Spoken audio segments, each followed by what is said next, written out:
Hi, this is the Queen of Dreams, and today we're talking about finding something to hold on to that motivates you. So, this is my outfit of today.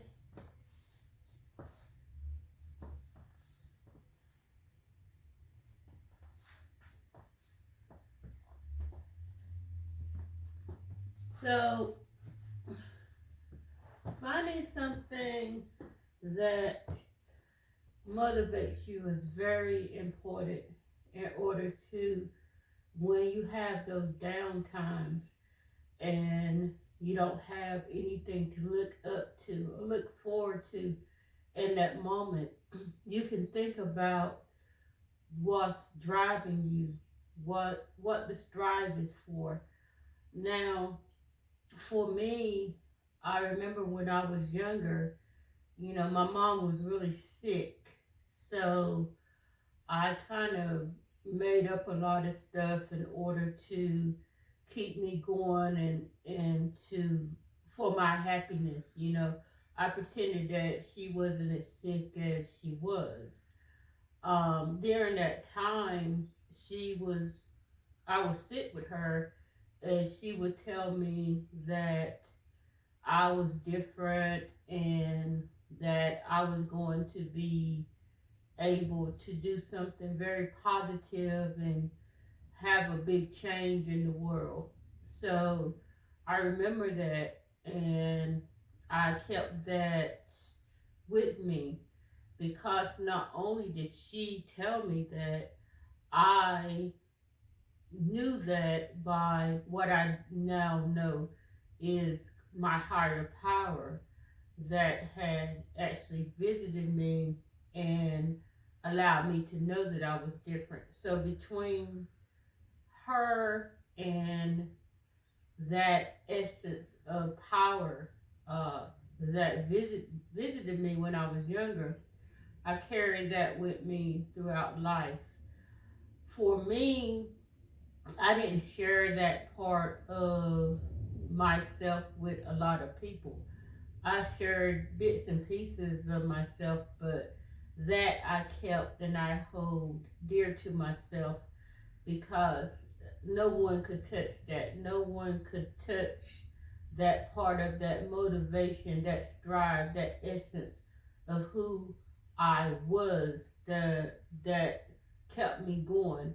I protected that, and I believe that that was a good choice for me to protect that part of myself when other people were digging at me and picking and choosing what they valued in me instead of valuing my whole person, my whole persona.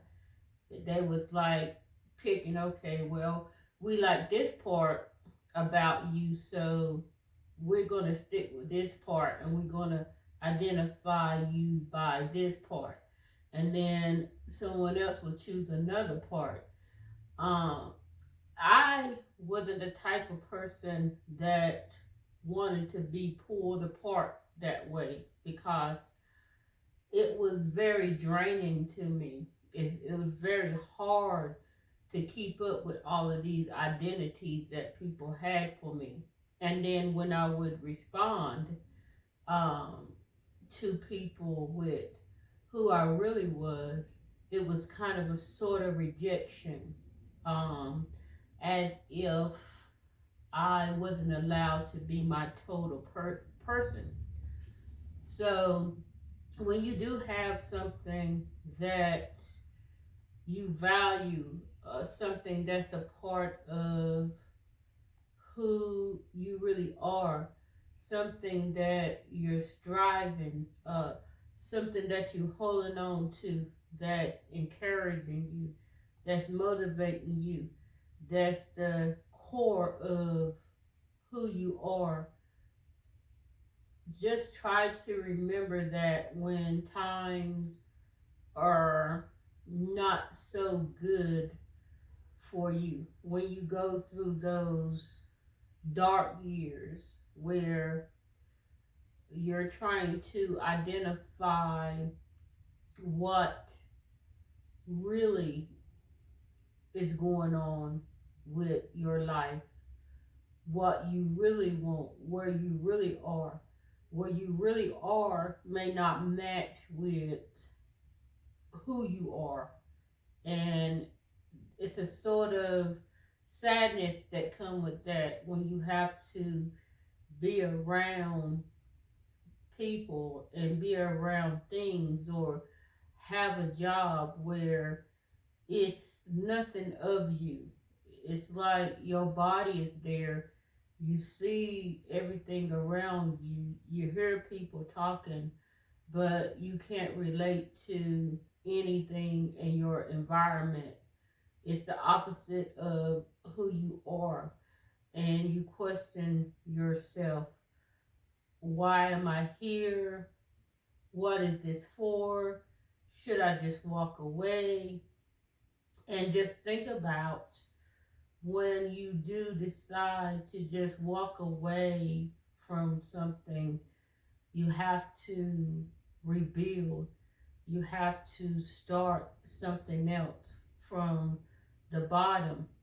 I walked away from a lot of things in my life, and I restarted from the bottom. When I decided that I didn't want to start at the bottom anymore, I grasped things that was in the middle, things that I could take to the next project, to my next level. And I started building from the middle up instead of the ground up. But it took a while for me to learn how to take things from the middle of something and put it together with something else, because when my spirit wasn't free and my spirit was hurting and my soul was hurting and people were taking jabs at things about me because they know they could get away with it. Um, they know somebody wasn't going to step up and talk for me. I didn't have an advocate, so I was easy prey, and there was only so much of that I could tolerate, that I could go through, and so I had to step away in a lot of situations and rebuild. And when I would do that, I would think about what my mom told me about being different and being positive and being someone that was going to change things, change some things in the world. And I would grasp onto my higher power, and I would think about what what I wanted, what the universe wanted for me, and I would get all of that together, and I would make the decision, the best decision that was for myself. And a lot of those times it meant walking away, and it wasn't pretty.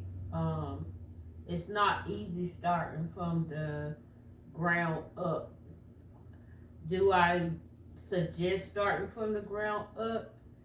I I would say, if something is taking your soul, taking your life, taking your peace, and you're depressed and you're just going down in a hole, um, I would start from the bottom. I would just knock off those walls and I would start again, because you lose yourself in a lot of things. And whenever sometimes you let go, you find out that this is not nothing of you, and it's something that's not going to stop. It's something that is going to get worse and worse, and I don't think that it's worth it to lose who you are completely so someone else can be happy. Now, if you can take something from the middle of what you got, you know it's not working, but you can take something from the middle, like you can save up and for X amount of months where you don't have to pay rent. You got your rent, a couple of months of rent already saved. If you could do that, that would be better. You don't have to lose where you live. You don't have to start over that way. Um, if you are the type of person that people kind of set up and they know that if they keep doing this, eventually you're going to buckle and not be able to keep up with their BS. I would suggest buying things full price, not getting into any loans, not having a car payment, all of that stuff, things that you own. Because if you're trying to strive to be your better person, these things are not going to matter to you, because when you get there, there are different things that's promised to you. Those are a couple of suggestions. Um, it's very hard whenever you are different, and it's very hard to succeed when you don't hear or you don't see anyone that is even near the type of person that you are. But the thing is, there are a lot of people that's just like you that don't express themselves. They don't say anything. They don't tell you that they're going through the same thing you're going through. But I'm here to tell you that we're just people, and a lot of people have the same story that you have. A lot of people gave up on their potential, on their dream of what they really wanted to do. And if you are one of those people that don't want to be that kind of statistic, yeah, that word. um, I would suggest uh, just not giving up on what you really want. And over here, we dream big, and I just want everyone to be able to get to where they want to get uh, in this lifetime. So this is the Queen of Dreams, and hopefully everyone is having a good day. And thank you again for watching what I have to offer, my platform to help others to understand what's going on within, so they'll be able to go through it and not around it. So once again, this is the Queen of Dreams, and thank you again. Bye.